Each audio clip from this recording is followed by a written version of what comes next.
ଭାଇ କଣ କହିବେ ଆଜି କାର୍ଯ୍ୟକ୍ରମ? ଆଜି ଯୋର ଆମର ଯୋଉ ଗାନ୍ଧୀ ଶିବିର ରହିଛି ଆଜି ଦ୍ୱିତୀୟ ଦିବସରେ ଯୋଉ ବକ୍ତା ମାନେ ଆମର ଆସିଥିଲେ ମହାବିଦ୍ୟାଳୟ ଗୁରୁ ମହାବିଦ୍ୟାଳୟ ଏରଞ୍ଚ ଏବଂ ପଚଦାର ସେ ଯୋଉ ବାର୍ତ୍ତା ଦେଇଗଲେ ପିଲାମାନଙ୍କ ପାଇଁ ତାହା ବହୁତ ପ୍ରଶଂସନୀୟ। ବାସ୍ତବିକ ତାହା ମଧ୍ୟ ତାଙ୍କର ବାର୍ତ୍ତା ତାଙ୍କର ଯାହା କହିଛନ୍ତି ତାହା ମଧ୍ୟ ମୋ ହୃଦୟକୁ ବହୁତ ସ୍ପର୍ଶ କରୁଛି। ମୋର ଆଶା ଓ ବିଶ୍ୱାସ ଆଗାମୀ ଦିନରେ ଦୁଇ ମହାବିଦ୍ୟାଳୟର ଅଧ୍ୟକ୍ଷ ଯାହା କହିଗଲେ ତାହା ଯଦି ଆମର ଯୁବପିଢି ମାନେ କାର୍ଯ୍ୟକାରୀ କରିବେ ତାହା ରାମ ରାଜ୍ୟ ଫେରିବା ପାଇଁ ଖୁବ୍ ସ୍ୱଳ୍ପ ଦିନ ଲାଗିବ। ଏହା ହିଁ ମୋର ଆଶା ଓ ବିଶ୍ୱାସ। ଏବେ ଆଜି କାର୍ଯ୍ୟକ୍ରମ ବିଷୟରେ ମତେ ତ ବହୁତ ଖୁସି ଲାଗିଲା ଯାହା ହଉ ଆମର ଏଇ ମାନେ ଗ୍ରାମାଞ୍ଚଳରେ ଏପରି ଏକ ଅନୁଷ୍ଠାନ ହେଇକିରି ଆଉ ସେ ଅନୁଷ୍ଠାନ ତରଫରୁ ମୁଁ ନିଜେ ମାନେ ସମ୍ମାନିତ ହେବି ସେଟା ତ ମୁଁ କେବେ ଭାବିନଥିଲି। ନିଶ୍ଚିନ୍ତ ୟାର ଶ୍ରେୟ ମୁଁ ଦେବି ଆମ ଉପଦେଷ୍ଟାଙ୍କୁ ସନ୍ତୋଷ ମାଝୀ ସାରଙ୍କୁ। ଆଉ ବହୁତ ଖୁସି ହେଲି ଯାହା ହଉ ସିଏ ଏତେ ଗ୍ରାମାଞ୍ଚଳ ପାଇଁ ଏତେ କିଛି କରିପାରୁଛନ୍ତି। ଯାହା ହଉ ତାଙ୍କ ସେବାକୁ ନିଶ୍ଚିନ୍ତ ମୁଁ ସାଲ୍ୟୁଟ ଦେବି। ଆଉ ମତେ ବି ଯଦି କେବେ ବି ସୁଯୋଗ ମିଳିବ ନିଶ୍ଚିନ୍ତ ଏହି ଅନୁଷ୍ଠାନରେ କିଛି ସେବା କରିବା ପାଇଁ ମୁଁ ନିଶ୍ଚିନ୍ତ ସବୁବେଳେ ସେଥିପାଇଁ ଆଗତୁର ରହିବି। ଆଉ ମୋର ପାଦ ସବୁବେଳେ ଆଗକୁ ରହିବ। ଆଉ ଆଉ କଣ ବା କହିବି, ମୁଁ ଏତେ ଖୁସି ମୁଁ କେବେ ଭାବିନଥିଲି ଯେ ଆଉ ମୁଁ ଯୋଉ କଲେଜରେ କାମ କରୁଛି କାର୍ଯ୍ୟରତ ଅଛି ଆଉ ସେଇ କଲେଜର ପ୍ରତିଷ୍ଠାତାଙ୍କ ସ୍ମୃତିରେ ମୁଁ ଗୋଟେ ପାଇବି, ନିଜେ ଗୋଟେ କିଛି ଉପହାର ପାଇବି ବା ଭେଟି ପାଇବି ତାଙ୍କ ତରଫରୁ। ମେ ବି ସେ ଆଜି ନାହାନ୍ତି କିନ୍ତୁ ତାଙ୍କ ଆଶୀର୍ବାଦ ମୋ ପାଖରେ ଅଛି ବୋଲି ମୁଁ ଆଜି ସେଇଟା ପ୍ରମାଣ ପାଇଗଲି। ଆଉ ବହୁତ ବହୁତ ଧନ୍ୟବାଦ ଦେବି। ଏଠି ବହୁତ କିଛି ମୁଁ ବହୁତ ପିଲାଙ୍କୁ ବି ଦେଖିଲି, ନିଶ୍ଚିନ୍ତ ମୋ ପିଲାଙ୍କୁ ବି ବହୁତ ଧନ୍ୟବାଦ ଦେବି କାରଣ ମୋର ପିଲାମାନେ ହିଁ ପ୍ରେରଣା। ଯଦି ମୁଁ କିଛି ବି ଆଜି କହିପାରୁଛି କି ଲେଖିପାରୁଛି ନିଶ୍ଚିନ୍ତ ଏଇ ପ୍ରେରଣା ମୋର ପିଲାଙ୍କ ପାଇଁ ଯିବ। ଆଉ ସାରଙ୍କୁ ପୁଣି ଥରେ ବହୁତ ବହୁତ ଧନ୍ୟବାଦ ଦେବି ପୁଣି ସାରଙ୍କୁ, ସନ୍ତୋଷ ସାରଙ୍କୁ, କାହିଁକି ନା ଯେହେତୁ ସିଏ ମତେ ଆଣି ସମସ୍ତଙ୍କୁ ଯେମିତି କହନ୍ତି ନାଇଁ ସମାଜରେ ପରିଚିତ କରାଇବା। ଆଉ ନିଶ୍ଚିନ୍ତ ମୁଁ ଲେଖିପାରୁଛି କିନ୍ତୁ ସେ ଲେଖାକୁ ଆଗକୁ କେମିତି ଯିବି ସେଥିପାଇଁ ସାର୍ ସବୁବେଳେ ମାନେ ଚେଷ୍ଟିତ ରୁହନ୍ତି କେମିତି ମୁଁ ଆଗକୁ ଯିବି। ଆଉ ମତେ ଉତ୍ସାହ ବଢାଇକି ଲେଖିବାକୁ ନିଶ୍ଚିନ୍ତ ମୋ ପିଲାମାନେ, କାରଣ ମୋ ପିଲାଙ୍କ ଲାଗି ହିଁ ମୁଁ ଲେଖିଛି। କାହିଁକି ନା ମୋ ପିଲା ହିଁ ମତେ ପ୍ରଥମେ ଲେଖା ଶିଖେଇଛନ୍ତି। ମୁଁ କେବେ ତ କହିବିନି ପରିବାରର ଆଶୀର୍ବାଦ ଥାଏ ମନା ନାହିଁ କି ଆମର ଶିକ୍ଷକଙ୍କର ଆଶୀର୍ବାଦ ବି ଥାଏ, କିନ୍ତୁ ମତେ ନିଶ୍ଚିନ୍ତ ପିଲାମାନେ ହିଁ ପ୍ରେରିତ କରିଛନ୍ତି।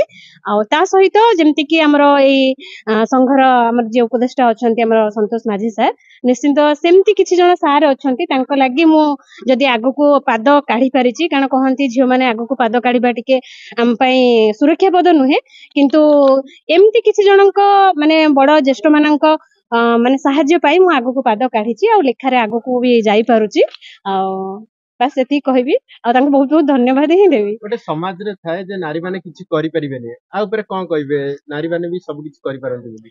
ନାଇଁ ମୁଁ ତ କହିବି ନାରୀ ମାନେ ସବୁ କିଛି ହିଁ କରିପାରିବେ, କାହିଁକି ନା ନାରୀ କଥାରେ ଅଛି ଦୁଇ କୂଳକୁ ହିତ ସବୁବେଳେ କୁହାଯାଏ। କିନ୍ତୁ ମୁଁ ଜାଣିଛି ନାରୀର ବହୁତ ଅନନ୍ୟ ରୂପ। ଯଦି ସେଇ ନାରୀ ହିଁ ସବୁ ଜିନିଷକୁ ସୃଷ୍ଟି କରିପାରୁଛି ତାହେଲେ ନାରୀ କେବେ ବି ପଛୁଆ ନୁହେଁ।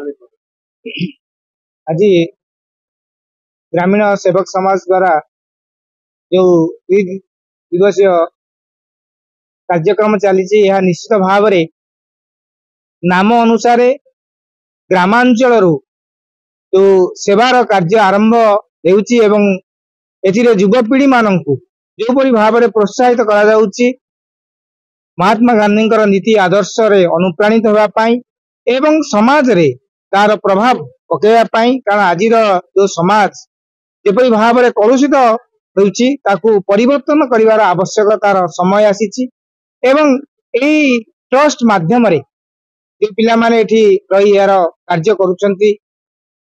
मुख्यतः संतोष जे कि मोर छात्र, से पाठ पढ़िबा दिन ठारू मु तार ए लुकायित ज्ञान को देखिथिली। से पाठ पढ़िला बेले मध्य सबु कार्य रे विशेष करी सेवा कार्य रे सबुबेले नियोजित थाए। एनएसएस कार्य रे सबुबेले आगुआ थाए।